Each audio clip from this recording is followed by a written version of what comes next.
Hello, January the 18th. It's 20, not even, it's like 18 minutes to 2 p.m. Late. I know, but I just wrote. I have 18 minutes to film this because I'm doing another productivity live stream at 2 p.m. and I don't want to be late. I hope it's not going to be quite as long as yesterday. I went over 8 hours. Crazy. But I do have a lot of things to do. And I not long ago remembered that I have this homework that always takes me like 3 to 4 hours, and I have to do it by midnight today. So plenty of work to do, truly no shortage of it. And I'll have to edit this video as well. So did I do the one thing yesterday? Well, yes and no. I did it in the sense that I cooked dinner yesterday. I cooked some spinach and stuff, and also like on Friday, which like is not yesterday, but on Friday I had also like bought some gluten-free breads and stuff that like I can make quickly. I don't have to stand in the kitchen for half an hour just so I can eat a little bit. So all of that is facilitating me getting into writing earlier, which I know I didn't get into writing very early in part because I went to bed at almost 1 p.m. or a.m. I guess, like after midnight, because well, the live stream went pretty long and like almost until midnight, and then I like properly made myself like ready for bed and stuff. So I did not make myself wake up at 5 a.m. as I usually do, and instead like slept almost 8 hours. So I had like a slower, later start to the day, etc. And I was also struggling with motivation to write. I won't lie. It took me a long time to get there.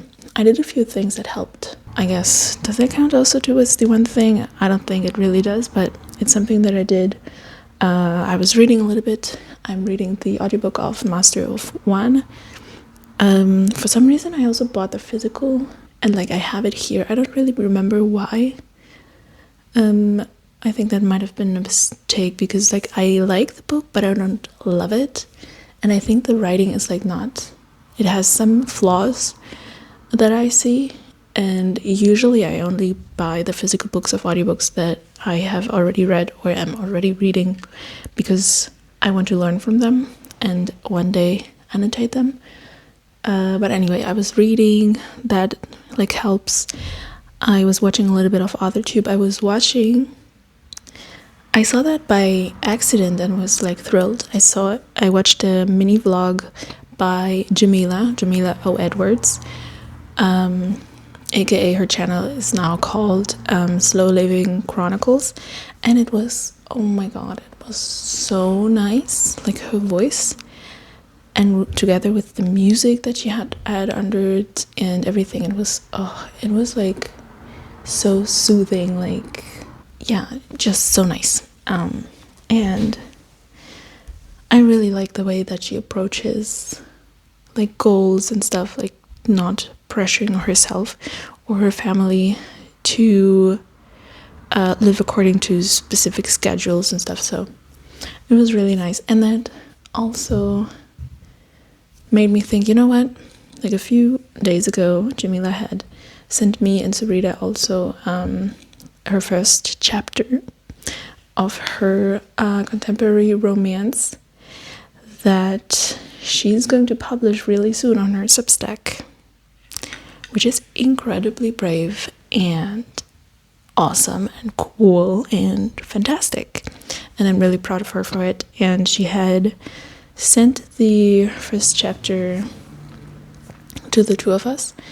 And as is my fashion, because I always have this conception of myself that I can't read physically, but like one chapter ago, yeah, of course you can do that. Like, and it took me, I don't know, like half an hour or something. So I read that, and it was really nice to read it. And I also I gave her a little bit of like glowing compliments and stuff. as you like to do between friends and stuff. So it was really nice, and that also kind of motivated me. And eventually, I mean, the time pressure also did it, because it was getting to be 1 p.m. and I only have like 1 hour to write and to film, so that's not a lot. So I finally set my butt down to actually write words myself, and I did, and it's a little bit slow moving, but I finally got kind of into a groove. Also, I want to finish the first chapter. I didn't quite manage yet, but I want to finish the first chapter today, because next week I'm going to switch back to Sunken Timepiece, and also I had made the goal that this week I would finish the first chapter. I passed 5k now, also that's great. Like, I managed to write a little bit over 900 words, and I was like a little bit,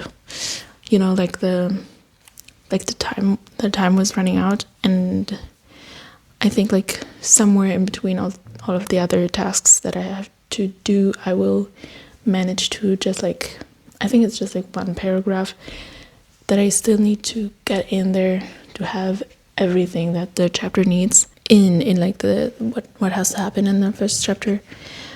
Is it a good chapter? No, not yet, not at all, because it's very, very disjointed and everything. And there are pieces that like float, and there are pieces that are kind of awful. So, but whatever. First chapter done is the first chapter done. Am I right? So, and yes, I'm trying to talk fast so I can get this out. I still have like 10 minutes left. Yeah, I wrote. I think I consider that I did yesterday do my one thing. Like today, it didn't matter when I would get to writing, really, except that I needed to do it before the live stream.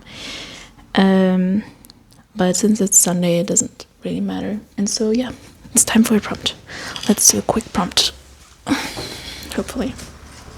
And also I used, which was also helpful, I don't know, I love my prompts. I love them a lot.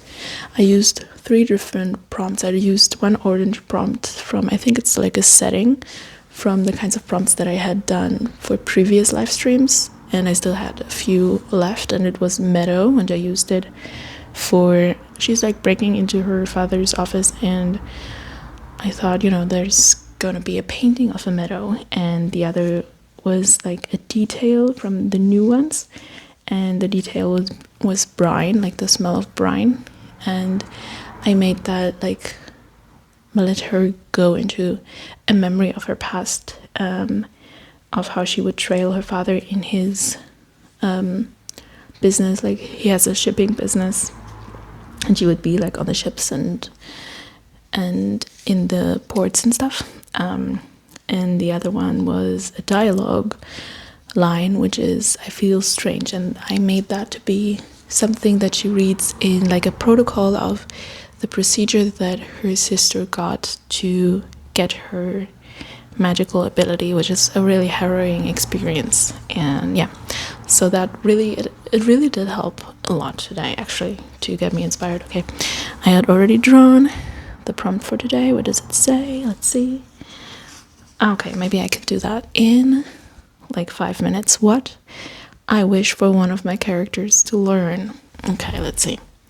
So we have Annika, Hua, Ferhat, and Ramiro, and I guess Ramiro also has a younger sister, Fernanda, who's like a little bit of a character also, but not a POV. I wish for all of them to learn that's like something that's the point of a character arc, right? Here I am not knowing how to answer my own question. And also, like, as I'm writing Annika, I'm not entirely sure about her characterization. It's not quite consistent, and it's not quite consistent with what I had planned for her, so I'm wondering how it's going to shake out. But I'm just stalling. What should I say? Oh god, time is running out.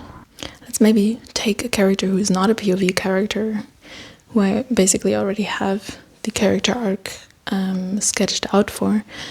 Let's take her father, because he is a prominent figure right now in the beginning of the story, or at least in the first chapter. And I mean, he's also, in a lot of ways, he is like Annika's father, he is like the antagonist. But I wish for him to learn, like if I take him as a character who is still a person and is still lovable even though he does bad things, I think what I wish for him to learn is that it's okay not to be the best at everything, to not have to prove himself with money and economic success. And I also want him to see the damage that he is bringing upon his family, like upon his wife and his 2 older children and his youngest, Annika, and his brother.